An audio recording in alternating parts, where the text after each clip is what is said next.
Hello दोस्तों। तो कैसे हैं आप सब। आशा करती हूँ आप सब बहुत अच्छे से होंगे।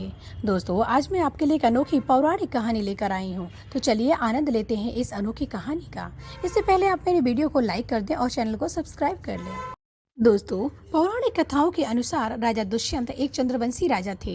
वहीं शकुंतला ऋषि विश्वामित्र और अप्सरा मेनका की पुत्री थी। मेनका शकुंतला को जन्म देकर मालिनी नदी के तट पर छोड़कर चली गई थी। वहां ऋषि कर्म ने जब नवजात शिशु को देखा तो उसे अपने आश्रम ले आए। भयंकर निर्जन वन में मांसभक्षी जानवरों और हिंसक पशुओं से शकुंत पक्षियों ने इस छोटे शिशु को बचाए रखा। इन पक्षियों ने ही उसके प्राणों की रक्षा की थी। तो शकुंत पक्षियों द्वारा बचाए जाने पर कण्व ऋषि ने उसका नाम शकुंतला रखा था। ऋषि कण्व ने शकुंतला को पाल पोस कर बड़ा किया। अपनी माँ अप्सरा मेनका की तरह शकुंतला भी एक अत्यंत सुंदर कन्या थी। एक बार राजा दुष्यंत अपने सैनिकों सहित शिकार के लिए जंगल में गए हुए थे। वहां उन्होंने कण्व ऋषि की कुटिया देखी और कुछ देर विश्राम करने का निश्चय किया। शकुंतला ने आए हुए राजा और उनकी सेना का खूब आदर सत्कार किया। कण्व ऋषि उस समय प्रयोजन हेतु लंबी यात्रा पर गए हुए थे। जब राजा दुष्यंत ने शकुंतला को देखा तो वे उस पर मोहित हो गए और शकुंतला को शादी का प्रस्ताव दे डाला। शकुंतला उस समय किशोरी थी। उन्होंने राजा का प्रस्ताव स्वीकार कर लिया। दोनों ने उसी समय गंधर्व विवाह कर लिया। राजा दुष्यंत शकुंतला के साथ ही जंगल में निवास करने लगे। ऋषि कण्व कुटिया में नहीं थे। जब राजा दुष्यंत ने विवाह उपरांत शकुंतला को अपने साथ चलने के लिए बोला तो शकुंतला बोली कि मैं अपने पिता के समान ऋषि का आदर करती हूँ और उनकी बिना आज्ञा के कहीं भी नहीं जाऊंगी।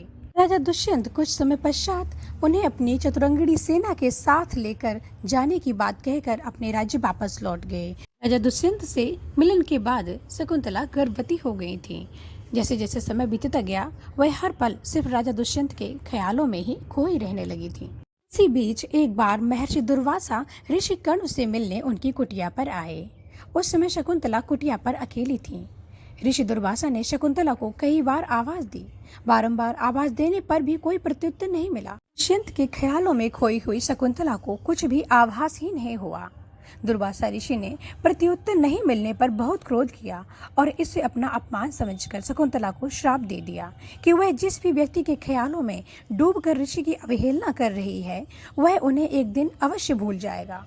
ऋषि को क्रोधित देखकर शकुंतला का ध्यान भंग हुआ और वे उनसे क्षमा याचना करके विलाप करने लगी। तब ऋषि ने कहा कि जब वह अपने पति की कोई दी हुई निशानी उसे दिखाए वह उन्हें दोबारा याद आ जाएंगी। जब ऋषि कण्व अपनी यात्रा पूरी करके वापस लौटे तो उन्होंने अपने युग बल से पीछे घटित हुई सारी घटना जान ली। जब उन्होंने शकुंतला से इसके बारे में पूछा तो उन्होंने सारा वृतांत कह सुनाया। ऋषि कण्व ने गंधर्व विवाह के लिए सहमति जताई और कहा कि क्षत्रियों के लिए गंधर्व विवाह वैध है। और इस प्रकार ऋषि कण्व ने शकुंतला को उसके पति राजा दुष्यंत के घर जाने की आज्ञा दे दी। गर्भवती शकुंतला राजा दुष्यंत के राज्य हस्तिनापुर के लिए निकल पड़ी। रास्ते में जंगल और नदी पार करते समय वह अंगूठी जो अपने प्रेम की निशानी के रूप में दुष्यंत ने शकुंतला को दी थी नदी में गिर गई और उस अंगूठी को एक मछली ने अपना भोजन समझकर निगल लिया। दूसरी ओर ऋषि के श्राप से राजा दुष्यंत शकुंतला को पूरी तरह से भुला चुके थे। जब गर्भवती शकुंतला उनके दरबार में पहुंची तो लाख मिन्नतें करने के बाद भी राजा दुष्यंत ने उन्हें पहचानने से इनकार कर दिया। शकुंतला के साथ बिताए पलों की याद दिलाने के बावजूद भी दुष्यंत उन्हें पहचान न पाए और विस्मृति के कारण दुष्यंत ने उन्हें महल से बाहर निकाला। राजा द्वारा अपनाए न जाने पर शकुंतला सब कुछ छोड़कर एकांत में जंगल में चली गई और वहीं पर कुटिया बनाकर रहने लगी। वहां कालांतर में शकुंतला ने एक तेजस्वी बालक को जन्म दिया जिसका नाम भरत पड़ा। समय बीतता गया और बालक भी बड़ा होने लगा। जिस मछली के पेट में शकुंतला की अंगूठी थी वह मछुआरे के जाल में फंस गई और मछुआरे द्वारा उसका पेट चीरने पर सोने की चमचमाती अंगूठी निकली। अंगूठी पर राजवंश की मोहर थी। मछुआरा वह अंगूठी लेकर सीधा राजा दुष्यंत के दरबार में पहुंचा। जब राजा ने यह अंगूठी देखी तो उन्हें अपनी पूरी पिछली कहानी याद आ गई और शकुंतला के साथ बिताए पल पल की यादें ताजा हो उठी। अब राजा दुष्यंत शकुंतला को पाने के लिए तड़प उठे।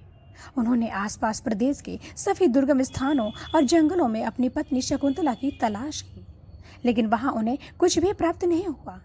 एक दिन वे इंद्र से मिलकर हस्तिनापुर वापस लौट रहे थे। तब बीच में ऋषि कश्यप के आश्रम में कुछ देर विश्राम के लिए रुके। तभी उन्हें वहां एक बालक नजर आया। बालक शेर के साथ खेल रहा था। राजा उस बच्चे को शेर के साथ खेलता देखकर अचंभे में पड़ गए। उनकी उत्सुकता बढ़ गई। उन्होंने उस बालक को उठाने के लिए जैसे ही हाथ आगे बढ़ाया, एक महिला की आवाज आई कि इस बालक को मत छूइए, इसके हाथ में काला धागा बंधा है। अगर किसी अनजान ने इसे उठाया तो यह धागा सांप में बदल जाएगा और उसे डस लेगा। दुष्यंत से रहा नहीं गया। उन्होंने अपनी मौत की फिक्र न करते हुए प्यारे बालक को हाथ में उठा लिया और वह काला धागा वहीं टूटकर गिर गया। दरअसल वह बालक कोई और नहीं बल्कि शकुंतला और स्वयं राजा दुष्यंत का पुत्र भरत था। भरत को वरदान मिला था कि जिस दिन उसके पिता उसे गोद लेंगे, वह काला धागा टूटकर वहीं गिर जाएगा। उस महिला ने जब यह सारी खबर शकुंतला को बताई तो वह भागे भागे आई।